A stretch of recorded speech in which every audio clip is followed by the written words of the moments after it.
মাত্র ৫ বছর। এই ৫ বছরের মধ্যেই এক সুখী সচ্ছল পরিবার এখন প্রায় পথের ভিখারি। সফটওয়্যার ইঞ্জিনিয়ার হয়ে যেখানে সচ্ছলভাবে চলতেন পরিবার নিয়ে, এখন আদরের সন্তানদের মুখে দুবেলা দুমুঠো খাবার তুলে দেওয়াই যেন দায়। আমার খেয়ে পরে বেঁচে থাকাটাই অনেক কষ্টের। সন্তানগুলি আমি ছাড়া কেউ নাই। আমার 2টা অবুঝ বাচ্চা, ওরা এখন পর্যন্ত হাওয়াই না দিলে বলতে পারে না যে পেট ভরছে কিনা। মরণ ব্যাধি ক্যান্সারে আক্রান্ত সফটওয়্যার ইঞ্জিনিয়ার শিলা আক্তার।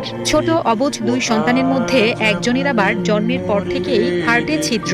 আমার ছোট বাচ্চা একটা হাড়ের ছিদ্র নিয়ে জন্মগ্রহণ করছে। এমন ঘোর বিপদের দিনে প্রিয়তম স্বামীও যেন ছেড়ে দিয়েছেন হাত। গত 1 বছর ধরে খোঁজ নিচ্ছেন না তিনিও।